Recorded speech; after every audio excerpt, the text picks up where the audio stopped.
Las noticias de hoy en Estados Unidos. El Washington Post ilustra su primera página en la mañana de hoy con la fotografía del presidente Joe Biden y su esposa, la doctora Jill Biden, rindiéndole tributo al policía que cayó abatido en el asalto al Congreso el pasado 6 de enero. Este policía, Brian Sicknick, fue muerto por los múltiples golpes, palos, patadas y demás que recibió por parte de la turba que invadió al Congreso. A propósito de esta situación, de lo que ocurrió en el Congreso, los demócratas ya empiezan a presentar sus argumentos. Leo en un despacho de Associated Press: el presidente Donald Trump puso en peligro las vidas de todos los miembros del Congreso cuando dirigió a una turba de simpatizantes como un cañón cargado, si entre comillas la frase, hacia el Capitolio Federal. Así lo aseguraron representantes demócratas al presentar ayer sus argumentos más detallados a la fecha del por qué el exmandatario debería ser condenado y se le debe prohibir que de manera permanente se pueda postular a cualquier cargo federal. Trump, a través de sus abogados, dijo que el juicio era inconstitucional. Los abogados de Trump, por cierto, son abogados bastante peculiares. ¿A quiénes han defendido antes? Pues bueno, a Bill Cosby, a Jeffrey Epstein y a Roger Stone, el hombre de las campañas sucias. Bueno, no es un récord muy halagador, pues el de estos abogados, pero son los que consiguió, por lo visto, el presidente Donald Trump. Y en el diario The New York Times, el gran titular se lo lleva también el caso del juicio. En la Cámara de Representantes acusan a Trump de ser singularmente responsable de la violencia en el Capitolio. En otras informaciones que tenemos acá, destaca el The New York Times la situación difícil por la que pasa el Partido Republicano. Los líderes del partido caminan en la cuerda floja a propósito de la situación que se está viviendo internamente. Por una parte tenemos a la representante Marjorie Taylor Greene de Georgia, quien cree en las teorías de QAnon, cree que las balaceras en los colegios son balaceras intencionadas por parte de los liberales que quieren quitar el porte de armas, la segunda enmienda. Y por otra parte está la hija de Cheney, quien votó en la Cámara por el impeachment contra el presidente Donald Trump. Es el momento más difícil, acusan aquí, de que haya vivido el Partido Republicano en los últimos tiempos. El presidente Biden tomó medidas drásticas en materia migratoria. Ayer el presidente firmó una segunda serie de órdenes ejecutivas para revertir las políticas migratorias de su predecesor, poniendo de relieve tanto los poderes de la Casa Blanca como sus limitaciones sin el respaldo del Congreso. Los decretos firmados ayer, relativos a la separación de familia, seguridad fronteriza e inmigración legal, elevan a 9 el número de acciones ejecutivas de Biden en materia migratoria en sus primeras 2 semanas en la presidencia. Con una propuesta de ley para otorgarles estatus legal y una vía a la naturalización a cerca de 11 millones de personas, Biden ha apuntado a muchos de los cambios radicales que implementó el presidente Donald Trump para desalentar la inmigración, tanto legal como ilegal, y ha establecido un proyecto que posiblemente permanezca mucho después de que haya dejado el cargo, siempre que obtenga apoyo suficiente en un Congreso sumamente dividido. Biden, quien no no respondió preguntas de los periodistas, solamente se limitó a decir: no estoy creando nuevas leyes, estoy eliminando las malas políticas. Y Alejandro Mayorkas, pues, será un funcionario clave en llevar esto adelante. Mayorkas fue confirmado ayer como secretario de Seguridad Interna. Leo este despacho de Associated Press desde Washington. El Senado confirmó a Alejandro Mayorkas como secretario de Seguridad Nacional, el primer latino en ocupar un puesto que tendrá un papel central en la respuesta del gobierno a la pandemia de coronavirus, a un extenso ciberataque que ha sido vinculado a Rusia y al extremismo doméstico. Mayorkas fue confirmado por 56 votos a favor y 43 en contra, el margen más estrecho hasta ahora para un candidato del gabinete del presidente Joe Biden. Es el primer inmigrante que ocupa el puesto y se espera que lidere una amplia revisión de las políticas de una agencia que fue acusada de estar profundamente politizada al llevar a cabo las iniciativas del presidente Donald Trump en materia de inmigración y aplicación de la ley. Y el otro que fue confirmado ayer fue el secretario de Transporte, Pete Buttigieg. Estoy aquí buscando la información que se me ha traspapelado. Acá está. Pete Buttigieg, a sus 39 años, ya antes había sido alcalde de South Bend, Indiana, precandidato presidencial demócrata en las pasadas elecciones, y ayer se convirtió en el primer hombre abiertamente gay en ser parte de un gabinete presidencial en Estados Unidos. Tras la votación de 86 votos a favor y 3 en contra, Buttigieg dijo sentirse honrado y humilde y dijo que estaba listo para ponerse a trabajar. Su labor será clave en la ejecución de los planes de infraestructura y cambio climático del presidente. Tenemos en otras informaciones: Estados Unidos entregará vacunas contra el COVID a las farmacias. El gobierno federal comenzará a enviar las vacunas contra el coronavirus a las farmacias del país, parte de su campaña por inocular a la población rápidamente ante la llegada de nuevas y más peligrosas variantes de la enfermedad. La Casa Blanca emitirá un comunicado al respecto en las próximas horas, según indicó una fuente oficial. Inicialmente, el gobierno despachará cantidades limitadas a las farmacias de todo el país, pero los envíos aumentarán gradualmente a medida que se incremente la producción. En Estados Unidos es común que las farmacias ofrezcan vacunas contra la influenza y herpes, y las grandes cadenas son capaces de vacunar a decenas de millones de personas cada mes. Florida fue ayer escenario de un violento tiroteo donde cayeron 2 agentes del FBI. Esto ocurrió cerca de Fort Lauderdale. 2 agentes del FBI muertos y 3 heridos y un sospechoso muerto en Florida. Los agentes del FBI eran parte de un operativo en un caso de explotación infantil. 2 de los agentes, leo la información completa. El sospechoso también murió en algún momento durante el enfrentamiento en el que se atrincheró dentro de una casa.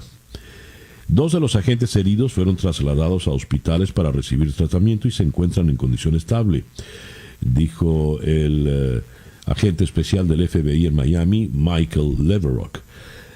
Agregó Leverock que los nombres de los agentes fallecidos no se darán a conocer de inmediato. El nombre del sospechoso tampoco fue revelado. Los agentes habían llegado para cumplir una orden de registro federal en relación con un caso que involucraba crímenes violentos contra niños. Los organismos encargados de hacer cumplir la ley llegaron al vecindario en el suburbio de Sunrise, en Fort Lauderdale, después del tiroteo. Otro gran contingente de agentes se reunió afuera de un hospital de Fort Lauderdale, donde fueron trasladadas las víctimas según un video de televisión.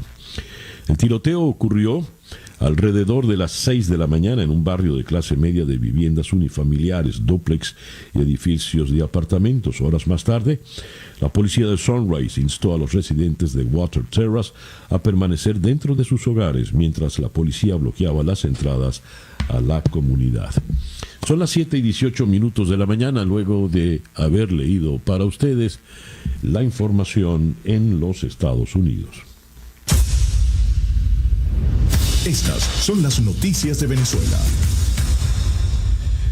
Leo en el Pitazo, 2 tanqueros iraníes con 400,000 barriles de gasolina llegaron a Venezuela. Los tanqueros Fortune y Faxon, que arribaron la semana pasada a las costas del país, fueron 2 de los 3 buques con bandera iraní que estuvieron en la península de Paraguaná entre septiembre y octubre del año pasado. Tengo acá la primera página del diario El Nacional, la primera página virtual del diario El Nacional, donde el gran titular dice: las primeras vacunas que llegarán al país son de AstraZeneca, de acuerdo con la Organización Mundial de la Salud.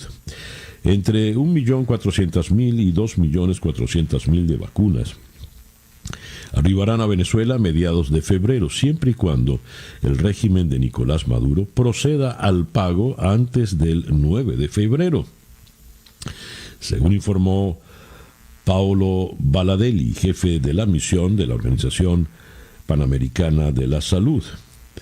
La OPS informó que 36 países que participan en el mecanismo COVAX recibirán 35.3 millones de dosis de la vacuna de AstraZeneca y la Universidad de Oxford. El objetivo es suministrar vacunas para al menos 20% de la población de cada país participante. Venezuela espera para abrir la vacuna rusa Sputnik V, pero no se han confirmado fechas ni se han revelado las cantidades que se distribuirían, de manera tal que todo está en manos del señor Maduro. Si paga o no paga, 11 millones de dólares. También destaca el diario El Nacional en su primera página: Venezuela es refugio de narcoterroristas. Philip Goldberg señaló que el gobierno norteamericano está muy consciente de la protección de la que gozan el Ejército de Liberación Nacional y la disidencia de las FARC. Eso tiene que terminarse también, dijo.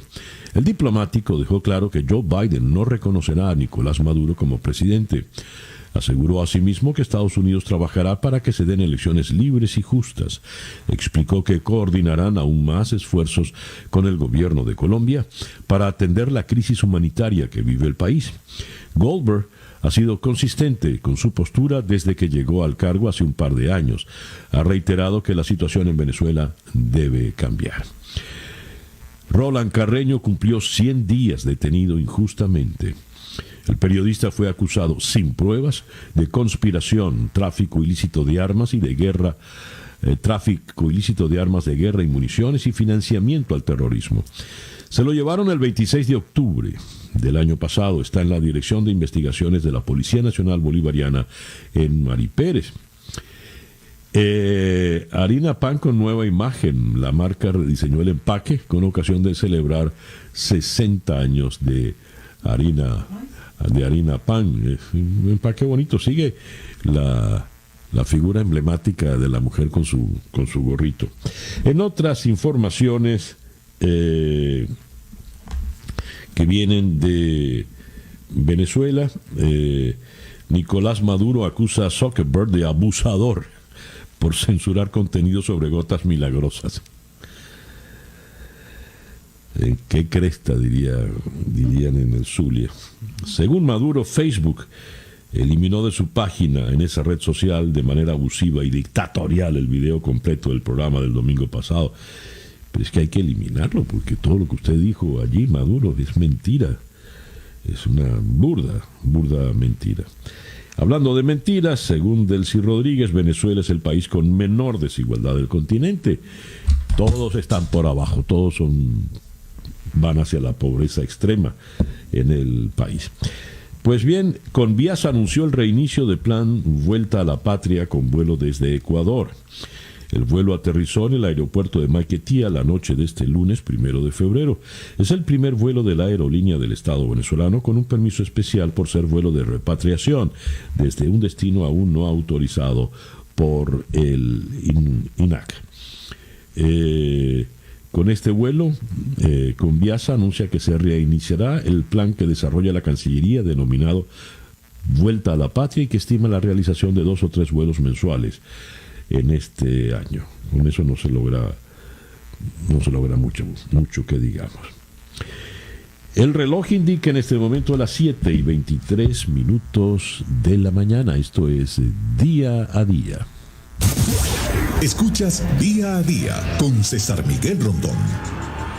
Nuestra agenda para el día de hoy, miércoles 3 de febrero. Vamos a comenzar en la ciudad de Washington con el periodista y politólogo José de Bastos, donde vamos a analizar el panorama político en Estados Unidos, especialmente las decisiones sobre política migratoria, la confirmación de Mayorkas en el cargo de director, de secretario de Defensa Nacional y el Homeland Security. Y luego de Washington vamos a ir a la ciudad de Caracas para hablar con Joel García, el abogado de Roland Carreño, quien ya ha cumplido 100 días detenido injustamente. De Caracas vamos a ir hasta Yangon, en Myanmar, Birmania. Allí vamos a hablar con el periodista Aung Naing Soe. Él es colaborador del Time, de la revista Time y de The New Yorker y de The Washington Post. Vamos a ponernos al tanto de lo que ha ocurrido en Myanmar luego del golpe de Estado y preguntaremos por el paradero de Aung San Suu Kyi, la líder premio Nobel de la Paz, que está hasta la fecha, hasta este momento, desaparecida. Desde Yangon, Myanmar, vamos a ir hasta la ciudad de Gießen, en Alemania. Allí vamos a conversar con Dionis Enusa, investigador del Instituto de Ciencias Políticas en la Universidad de Gießen. Él es experto en los temas rusos y con él vamos a hablar de la condena que ayer se le impuso a Alexei Navalny, una pena de 3 años y medio de prisión, luego de haberle detenido a su regreso a Rusia desde Alemania, precisamente. Veremos qué puede ocurrir con él y qué implica esto en la política rusa. De Alemania, de Gießen en Alemania, vamos a ir hasta la ciudad de Bogotá. Allí vamos a conversar con el doctor José Manuel Olivares, médico y diputado de la Asamblea Nacional en el exilio. Vamos a conversar con él sobre la situación que tiene nuestro país, Venezuela, con relación a las vacunas. Venezuela tiene hasta el próximo martes 9 para pagar y recibir vacunas a través de COVAX. ¿Cuánto es la deuda? ¿Qué significa esto? ¿En qué condiciones está el país? De la ciudad de Bogotá vamos entonces a la ciudad de Lima para hablar con Fernando Vivas, periodista del Comercio. Perú se enfrenta al avance de la pandemia sin suficientes camas, oxígeno ni médicos en los hospitales. Esa pues nuestra agenda para el día de hoy, miércoles 3 de febrero del año 2021, y el reloj nos indica que ya son las 7:26 de la mañana. El editorial con César Miguel Rondón. Alexei Navalny se la jugó de frente, apostó duro. Estaba de gira política en Siberia y allí fue envenenado con una taza de té. El veneno mortal produjo una situación terrible en su cuerpo y pudo ser trasladado de emergencia, pudo burlar las dificultades que tenía y fue recibido en Alemania con la abierta protección del gobierno de la señora Merkel. Allí, según los partes médicos, milagrosamente pudieron salvarle la vida. Tan pronto Navalny pudo recuperarse, decidió volver a Alemania, volver a Rusia, perdón. Ha podido quedarse en Alemania, ha podido, como algunos dirigentes políticos de otros países, hacer política desde el exilio, desde el exterior. Más no, él dijo, no, yo voy a hacer mi lucha política en Rusia. Sabía los riesgos que corría. Tan pronto aterrizó, no pudo franquear inmigración, fue detenido preventivamente y luego fue sometido a un juicio en el día de ayer, donde se le condena a 3 años y medio de prisión por violar, dicen aquí, por violar los términos de la libertad condicional en que estaba desde una sentencia por fraude en el 2014. Violar los términos de la sentencia de libertad condicional porque salió del país, pero salió del país porque estaba envenenado, porque se estaba muriendo, y envenenado, según él señala de manera directa, por el propio gobierno de Vladimir Putin. ¿Qué va a ocurrir con él ahora desde la prisión? Luego de su regreso, provocó las mayores manifestaciones de las que se tenga memoria en la historia política contemporánea de Rusia. ¿Qué va a pasar con ese descontento masivo en Rusia? No lo sabemos, pero a diferencia de otros líderes, Navalny se la jugó, y los líderes en el mundo lo son cuando se la juegan completa.